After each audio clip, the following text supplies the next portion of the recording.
மணமகன் மணப்பெண்லாம் வந்து ரிஜெக்ட் பண்ணப்படுறாங்க.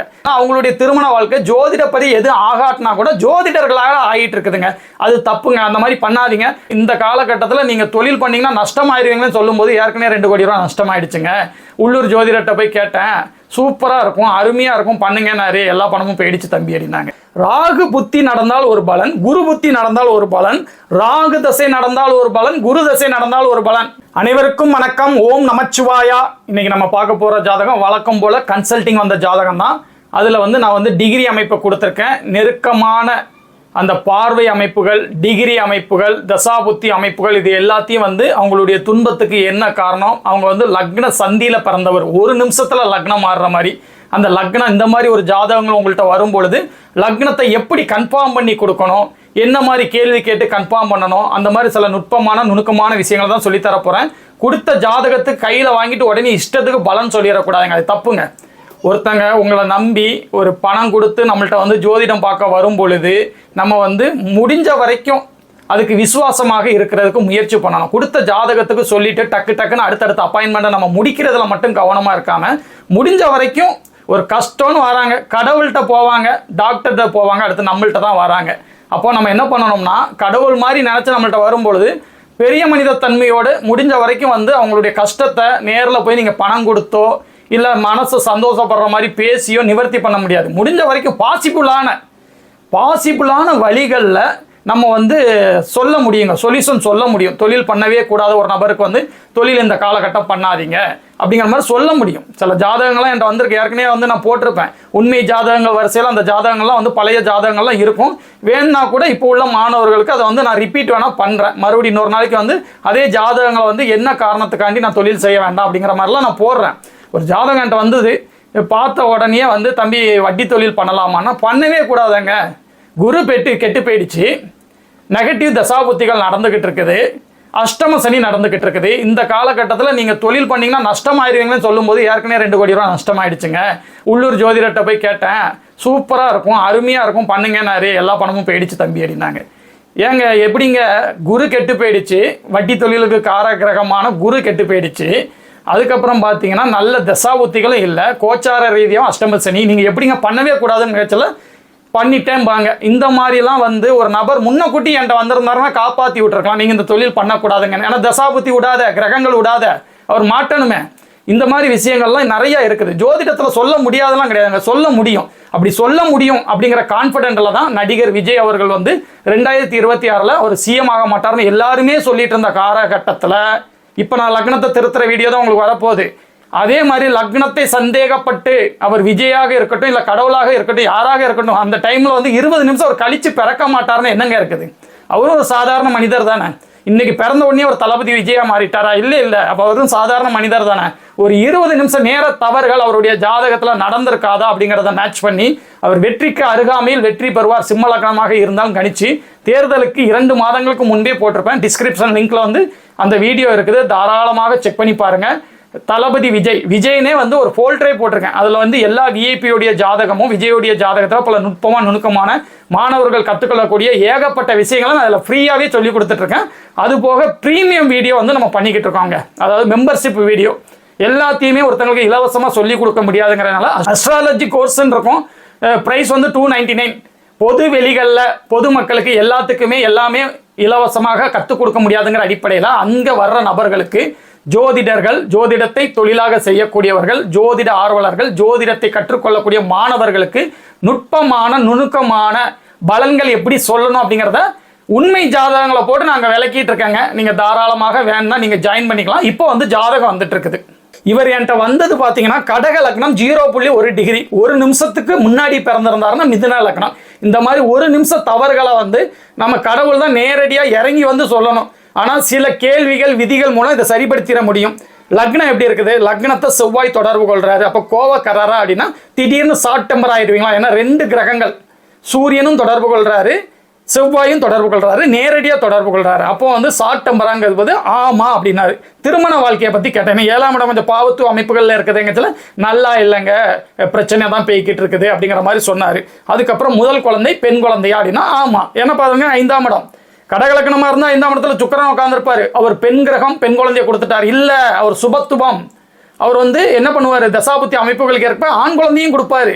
ஆனால் 5ஆம் இடம் பாவத்துவ அமைப்புகள் இருக்கும்போது தான் பெண் குழந்தை போன்ற அமைப்புகள் வரும். அப்போ 5ஆம் இடத்துல மிதுன லக்னமாக இருந்தால் தான் சனி தொடர்பு கொள்வார். ஆதிபத்திய ரீதியாகவும் அவர் வந்து அட்டமாதிபதியாக வரக்கூடியவர், காரக ரீதியாகவும் இயற்கை பாவியாக வரக்கூடியவர்னால அந்த இடத்துல வந்து அங்கே பெண் குழந்தை போன்ற அமைப்புகள் வந்து அந்த டைம் தான் வரும் அப்படிங்கிறத கணிச்சு செவ்வாய் வந்து லக்னத்தோடையும் தொடர்பு கொள்வார், லக்னாதிபதியோடையும் தொடர்பு கொள்வார். இப்போ என்னன்னா வேற ஒன்றும் கிடையாது, 12ஆம் இடம் சுபத்துவமாக இருக்கிறத வச்சு பிறந்த ஊரில் நீங்கள் முன்னேறவே முடியாதுங்கன்னு சொல்லும் பொழுது, ஆமாங்க பெங்களூரில் போய் ஒரு 2 வருஷம் வேலை பார்த்தேன், அதுக்கப்புறம் அங்கேயும் வேலை போயிடுச்சு, இப்போ வேலை இல்லாமல் தான் இருக்கிறேன் அப்படிங்கிறத அவர் சொன்னார். அப்போ அது எந்த புத்தியில் வேலை போயிருக்குன்னு பார்க்கும்பொழுது செவ்வாய் புத்தியில் வேலை போயிருக்கு. மிதுன லக்னத்துக்கு நல்லதே செய்யாத செவ்வாய் புத்தியில் வேலை போயிருக்குது.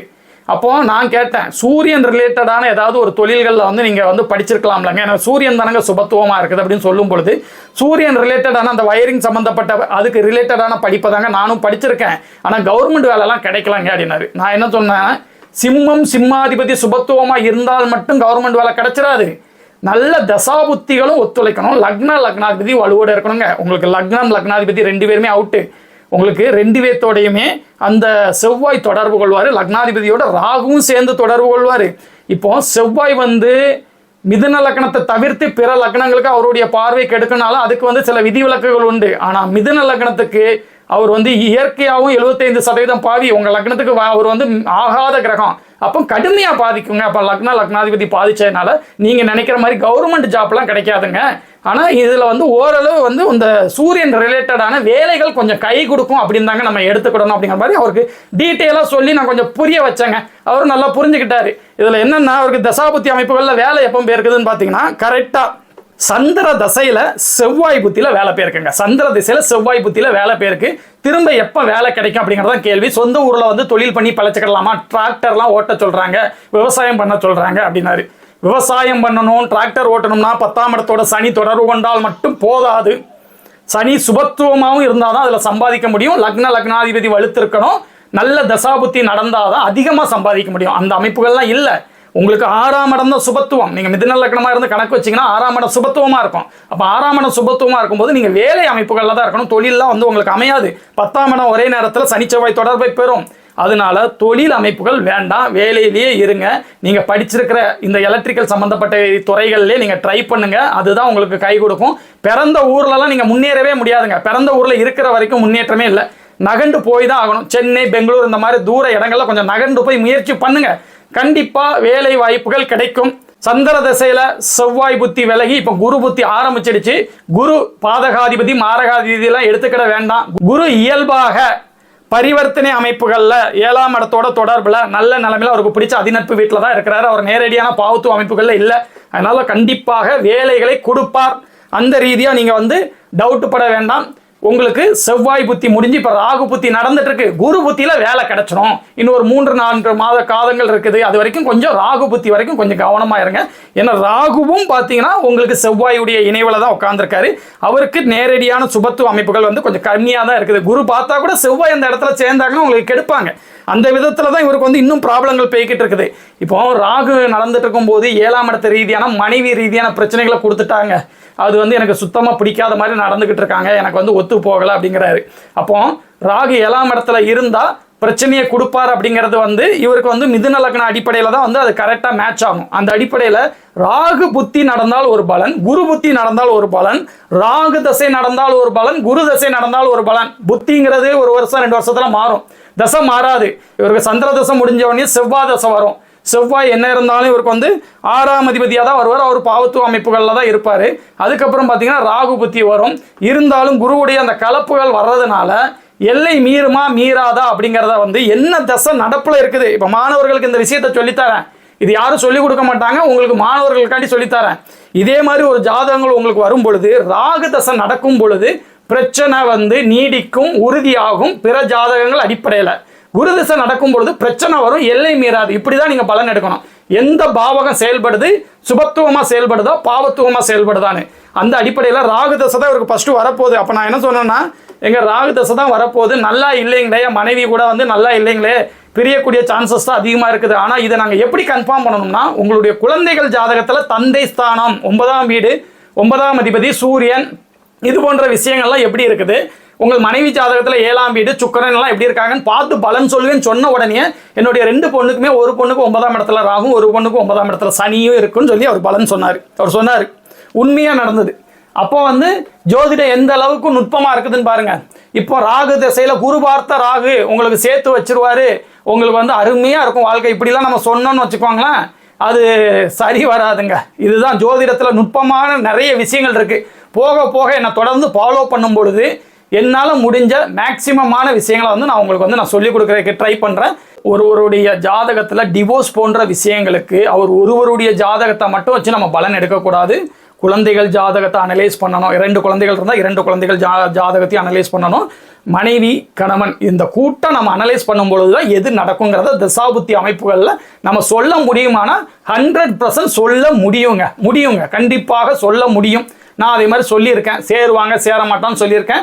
அதே மாதிரி நடந்திருக்கு. இப்போ இன்னொரு நுட்பமாக பொதுமக்கள் தெரிந்து கொள்ள வேண்டிய ஒரு விஷயத்தை நான் சொல்கிறேங்க.